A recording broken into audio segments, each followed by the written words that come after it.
Blog Talk Radio.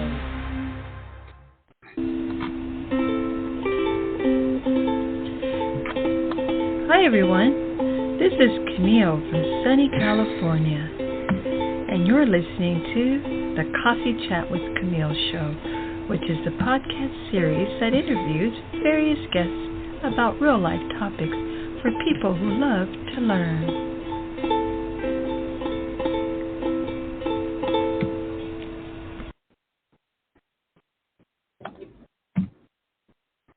Hi everybody. Again, welcome to Coffee Chat with Camille show. It is 7 o'clock in the morning on December 29th in sunny California. Our special guest is, one second, let me, I don't know, the studio's being a little unique this morning. So, okay. Our special guest today is Alan Paul. He is an engaging, purpose-driven coach, author, and teacher. Hey, one second. Sorry about that. Here we go. Purpose-driven coach, author, and teacher with a passion to help people connect the dots between their values, unique abilities, and the essential tools of creativity. As a musician, he is a creative coach, author, and a podcaster. He strives to help creatives in all walks of life to harness the essential tools to impact the whole world while living in harmony, abundance, and in line with timeless principles.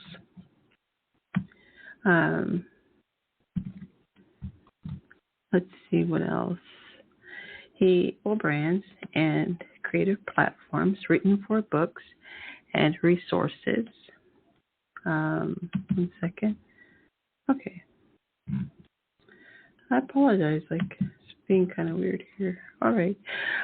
He's built multiple brands and creative platforms written for books and resources and run a successful faith-centered creative platform called God and Gigs, while coaching others to do the same with their gifts. He has his website is godandgigs360.mn.co. Okay? And so, I think our guest is here. So let me let him on into the studio.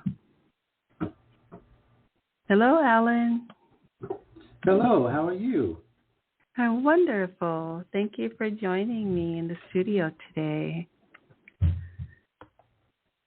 Great to be here. Good to connect with you, and looking forward to a great conversation. Yes, indeed. I'm going to go ahead and start. The first question is why Christian creatives should... Oh, wait. One moment. Sorry about that. Yeah, okay. Why should Christian creatives not be limited to creating Christian content?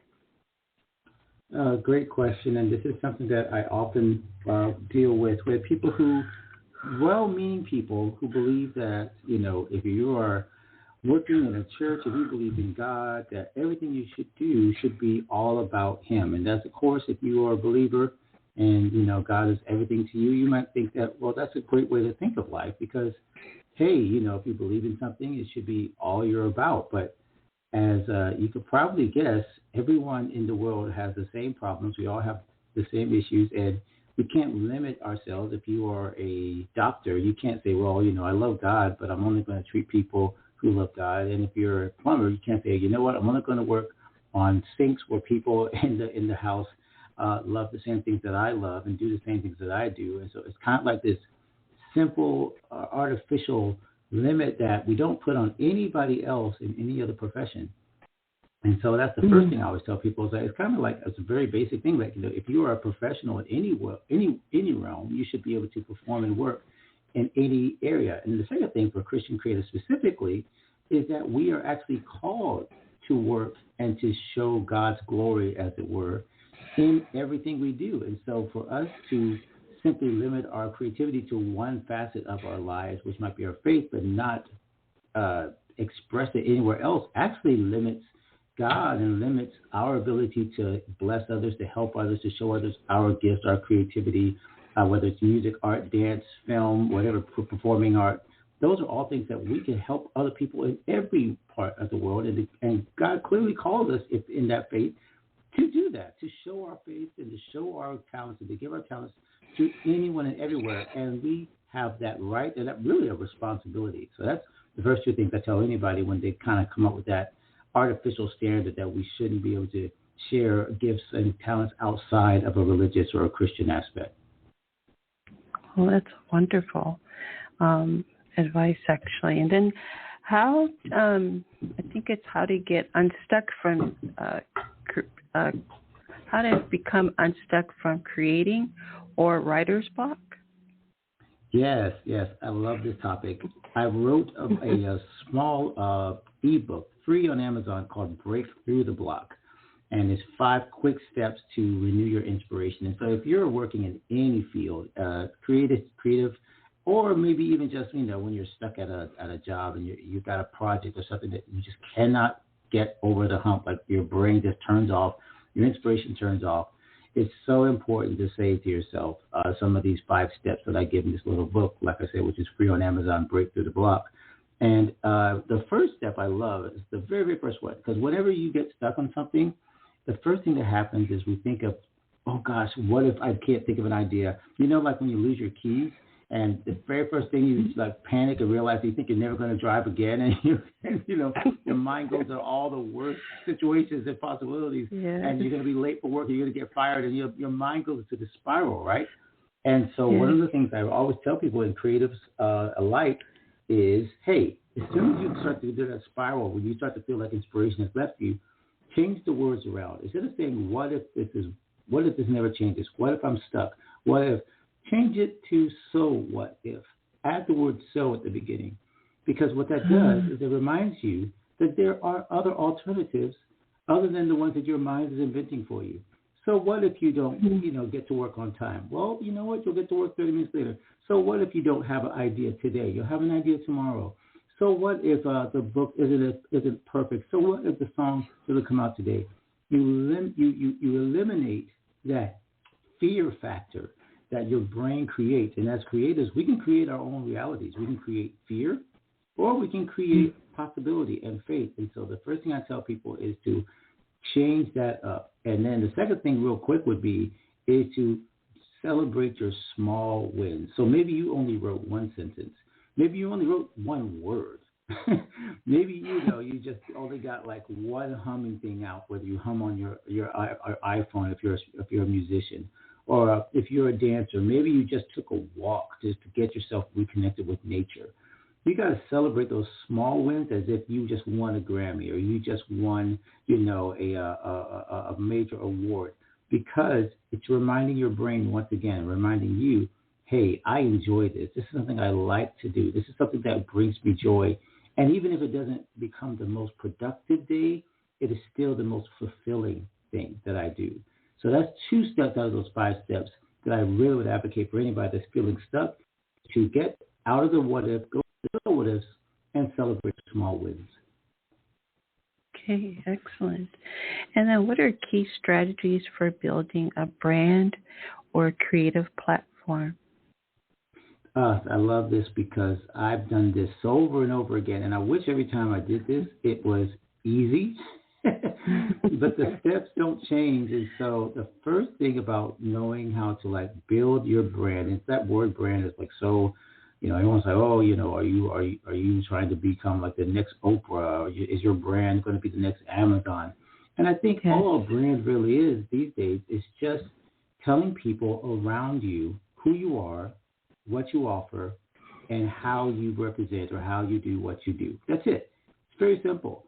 So if you, in your show right here, if your show is all about sharing your thoughts, sharing with other people what you do, why you are interested in people, why you're interested in these conversations, you've created this coffee chat, and obviously you're interested in coffee, right? So, you know what I mean? So these things are just parts of your brand that when other people say them, say, wait, I like that too. Wait, I agree with that. I have affinity with that. So the first thing is you have to take inventory. I call this inventory. Take inventory of the things that make you you. Take inventory of the things that make your brand your brand. What differentiates you? What makes you special? And one thing I always say, and I borrowed this from a couple of other great mentors, ask other people, what do I do well? What is it special about me? I did an email that I sent out to 10 different people, and I said, what's my superpower? Do you know that a lot of people sent me stuff that I didn't realize that were parts of my brand now? Things like family, things like you always break things down. You always make things very simple. You try to be very personable. I didn't think about those things. People told me those things about my brand. And then I incorporated them every single time I sent out a message. I would make sure to say the things that other people say that I say, right? So I think the first part about brand is to really look at, hey, not just do I think I operate this way, do I have these kind of tendencies and traits that make me special, that make whatever I share important to people and makes it that they care about it. I also ask other people. And then the second thing would be really quick is not to focus on logo, not to focus on, what are the colors of my website, how many Instagram posts am I going to share, all that stuff that a lot of people get stuck in. Get started by serving other people. I say 3 things for everyone that's doing any kind of brand, any kind of business.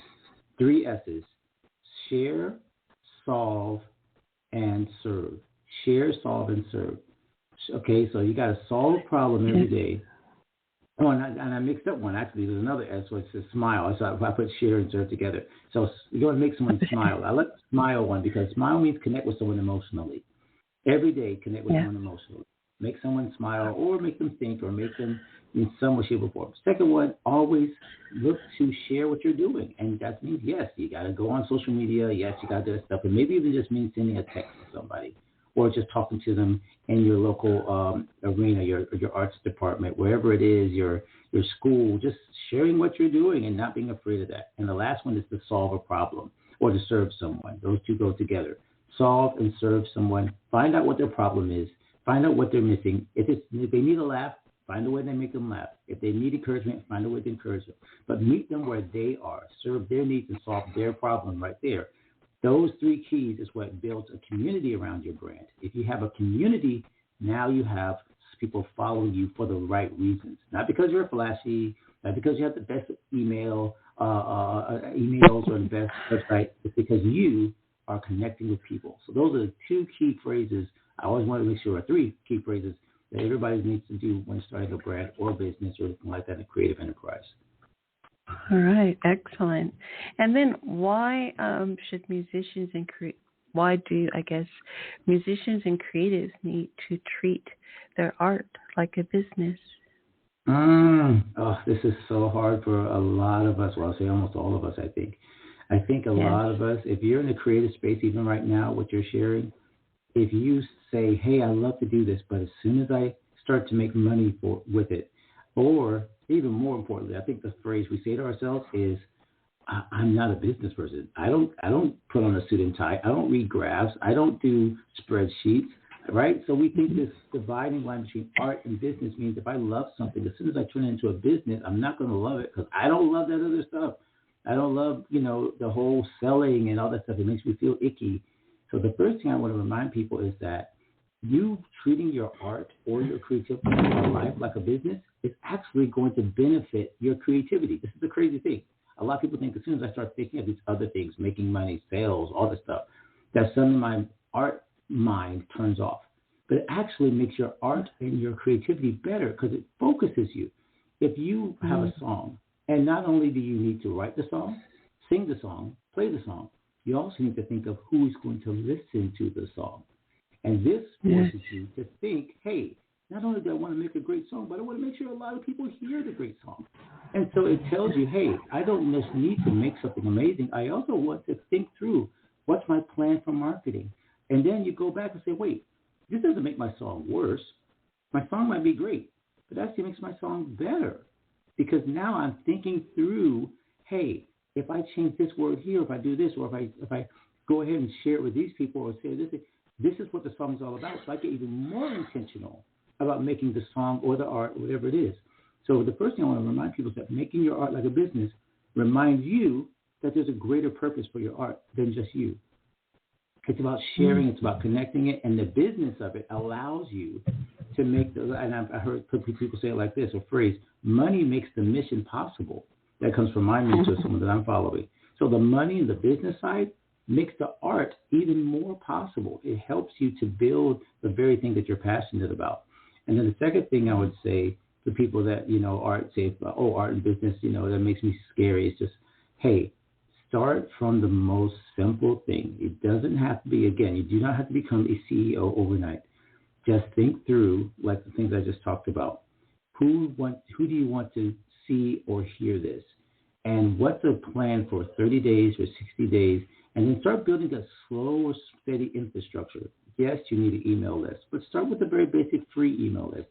Yes, you're going to need a website, but maybe you need to start with something simple, a very simple website. Do you need something to sell stuff? Well, there's so many digital tools that allow you to sell things. Patreon, and there's a Buy Me a Coffee link where people can just donate. Bandcamp for musicians, and then other simple things where you can actually start monetizing. PayPal, Cash App, things where you can simply ask for money right off the top without making all this stuff, and make it simple. So I have these 3 ideas. This guy, actually, I'm about to do I'm about to do a challenge on this, or a webinar on this, on how to get income from your first idea within 21 days. And I share these 3 ideas. Come up with your idea, right? And then simply find out who wants that idea, ask them how much they would buy, how much they would charge for it, and then sell it to them. That's it. 3 things. Get an idea, ask people how much do you think this is worth? And if they say, hey, I think it's worth $5, sell it to them for $5. Boom, done. That's it's like we make the business side so complicated that we forget that's really all it is. It's a transaction of value. I have something of value. Do you want this thing of value? Is it valuable to you? Well, here it is. Here's how you buy it. That's business, period. And artists just have to get used to that being part of the process and not be scared of it, so that they can actually make money doing what they love. Oh, all right. Excuse me, that was so outstanding. And I just really want to thank you for all this pragmatic advice.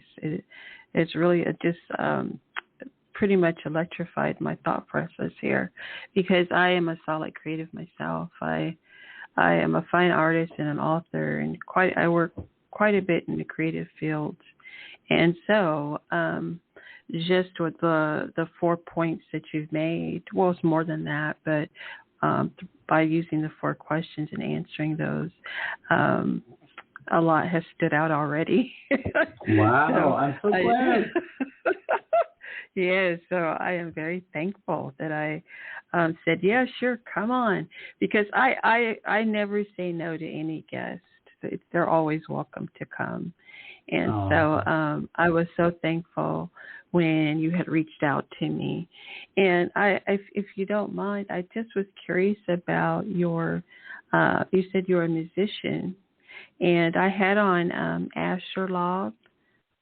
Yes, I did. I actually did hear that episode. I loved that one. He's such an incredible performer and just great story. Yes. Oh, okay. Okay, so you were already familiar with him.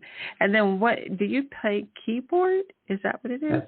Yes, I am actually a pianist, a jazz, trained in jazz, but I play all styles. I tell people all the time, my phrase is half keyboard, will travel. And, I have been playing for over 30-something years as a professional. Oh, wow. Okay. Well, that's outstanding. I want to thank you so much for being my guest again. And I welcome you back here anytime, Alan. It was simply a pleasure. And I'm going to actually say, oh, wait, I have a question. What is your favorite coffee or hot beverage?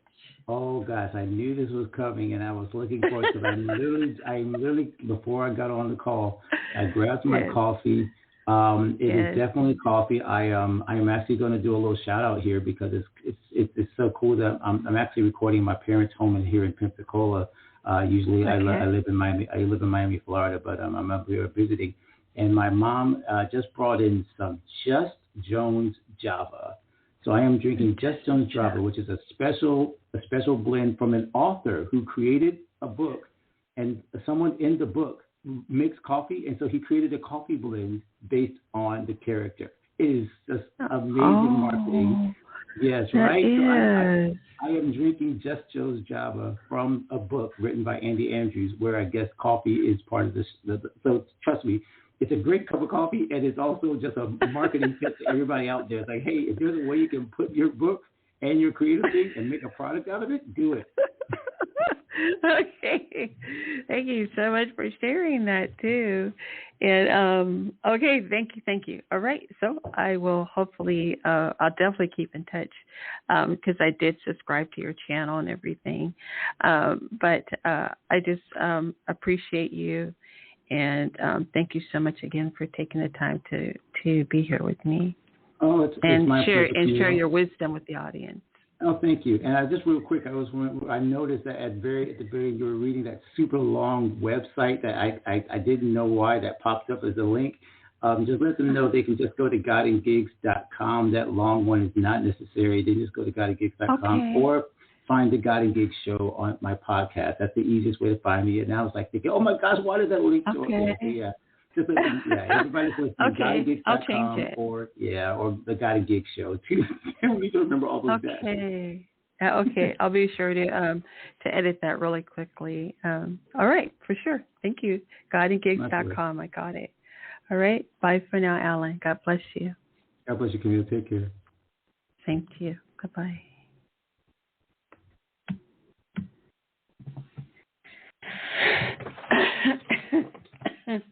Excuse me, everybody. I have my throat's a little bit dry. I apologize for that. But that is the end of our episode today with the wonderful Alan Paul. Please read over. Actually, please go to his website. He just gave it. It's godandgigs.com. And as I just promised him, I'm going to be sure to put in the shorter link. Okay. And thank you all for listening. Thank you, listeners. And come back again. I have another guest today at 1 o'clock. Her name is Sarah Humphreys. Sarah Humphreys is a very young, she published her book, her first book, I believe, in her early teens. So she's a teen author. Okay, so she'll be on later on today at 1 o'clock. And again, thank you, Alan Paul. You're magnificent. Just incredible advice he gave. I'm going to actually re-listen to the episode so that I can make sure that I write down those great tips that he was giving. So, again, that was Alan Paul. This is Coffee Chat with Camille. And I hope you all have a lovely rest of the week. We're almost there at the new year, huh? Countdown is starting to begin. Bye for now, everyone. Thank you for listening.